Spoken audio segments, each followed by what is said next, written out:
मला वाटते की धनंजय मुंडे ज्या पक्षात आहेत त्यांचे प्रमुख तर निश्चितच अजितदादा पवार आहेत, परंतु जेव्हा करुणा मुंडे माझ्याकडे एकदा तक्रार घेऊन आलेल्या होत्या तेव्हा त्या मला सांगत होत्या की मी जेव्हा इंदोरला जायचे माझ्या घरी तेव्हा मला विमानातून सोडायला धनंजय मुंडेंचे मित्र म्हणून देवेंद्रजी मला अनेक वेळा आलेले आहेत.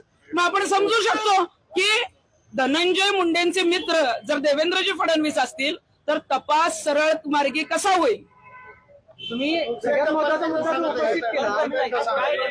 करुणा मुंडे जे बोलले आहेत, करुणा मुंडे माझ्याकडे ऑफिसला आल्या होत्या तक्रार घेऊन. अनेक मंत्र्यांकडे त्या गेल्या.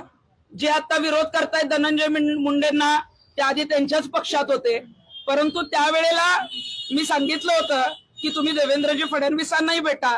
त्यावेळेला त्यांनी मला सांगितलं की देवेंद्रजी फडणवीस हे धनंजय मुंडेंचे एकदम जिवलग मित्र आहेत.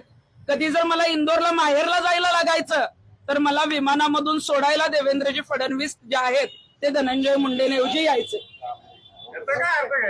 नाही, याचा अर्थ हेच आहे की मैत्री आहे, दाखवायचं वेगळं आणि करायचं वेगळं.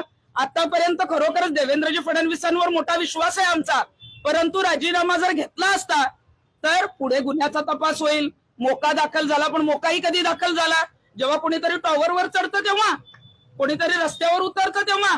मला वाटतं की मैत्री जर तुमची आहे तर ती मैत्री बाजूला ठेवा आणि याच्यामध्ये जे जे काही सगळं समोर आलंय त्याच्यामध्ये ही लोक कशी सुटणार नाहीत, यांना कशा पद्धतीनं कायमस्वरूपी तिथं जे काही जन्मठेप असेल, फाशी असेल ती कशी होईल यासाठी देवेंद्रजी फडणवीसांनी पुढाकार घेतला.